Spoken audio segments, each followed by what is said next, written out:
What is it that terrifies us about the unknown, the unseen, the unfathomable? Fear, a primal instinct embedded deep within our psyche, is often evoked by the unknown, the inexplicable. It's an emotion as old as humanity itself, a survival mechanism designed to protect us from potential danger. Yet it's this very emotion that cosmic horror, a subgenre of horror, capitalizes on. Cosmic horror toys with our deepest fears, exploiting our instinctive dread of the unknown. It's not about gore or jump scares, but rather the terror of our insignificance in the face of an uncaring, indifferent universe. A universe teeming with ancient godlike entities whose motives and actions are as unfathomable as the abyss itself. It's a genre that forces us to confront our own insignificance, to acknowledge that there are things beyond our understanding, beyond our control. Dread of the unknown, the unseen, and the incomprehensible is the heart of cosmic horror. The roots of cosmic horror trace back to the early 20th century, a time when the genre was still finding its footing in the literary world. The emergence of cosmic horror was championed by a man named H.P. Lovecraft, who is often hailed as the father of cosmic horror. Lovecraft's seminal works, such as The Call of Cthulhu and At the Mountains of Madness, gave birth to a new breed of horror that emphasized the insignificance of humanity in the face of an awe-inspiring yet terrifying universe. His stories were filled with ancient unknowable entities and realities beyond human comprehension. Within these narratives, humans were often portrayed as mere playthings or insignificant insects, dwarfed by the vast cosmic powers at play. This fundamental shift in perspective from traditional horror, where humans were at the center, to cosmic horror, where humans are insignificant, was revolutionary. Lovecraft set the stage for cosmic horror, a genre that would continue to evolve, terrifying and captivating readers for generations. Cosmic horror didn't end with Lovecraft. It grew, evolved, and manifested in new and terrifying forms.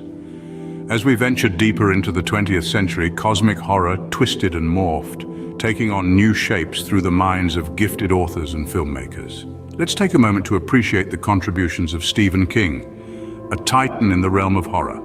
His novella, The Mist, is a chilling example of cosmic horror. A simple premise, a town enveloped in a mysterious, impenetrable fog, unravels into a nightmare of otherworldly creatures and the terror of the unknown. Here, King took Lovecraft's concept of cosmic horror and planted it firmly in the mundane, the everyday, showing us that horror isn't confined to distant galaxies or ancient times. Next, we turn to Thomas Ligotti, an author whose work is often described as philosophical horror. His collection, Songs of a Dead Dreamer, is imbued with the essence of cosmic horror.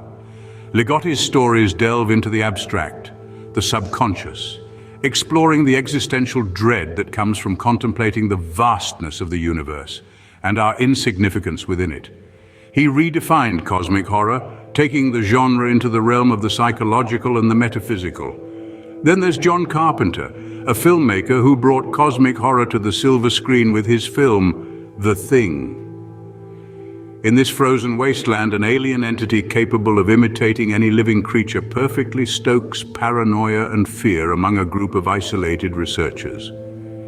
Carpenter played with the theme of the unknown in a way that was both visceral and profoundly disturbing, redefining cosmic horror for the cinematic medium.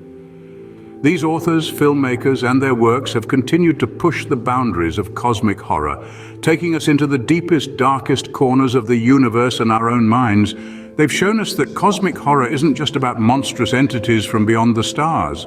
It's about the terror of the unknown, the unknowable, and our own insignificance in the grand scheme of existence. These authors, filmmakers, and their works have continued to push the boundaries of cosmic horror, taking us into the deepest, darkest corners of the universe and our own minds. So why do we find cosmic horror so alluring? Why do we find pleasure in the terror it induces? The allure of cosmic horror lies in its ability to tap into our deepest fears and curiosities about the universe and our place within it. It's a genre that doesn't shy away from the big questions, but instead forces us to confront them head-on. Imagine standing on the edge of a vast, endless abyss filled with mysteries that are both awe-inspiring and terrifying. That's cosmic horror. It reminds us of our insignificance in the grand scheme of things, a notion that can be as liberating as it is frightening. We're drawn to it because it offers a thrill that's both intellectual and visceral, a chance to confront the unknown and the unknowable. In the end, cosmic horror is a journey into the unknown, a dance with the unknowable.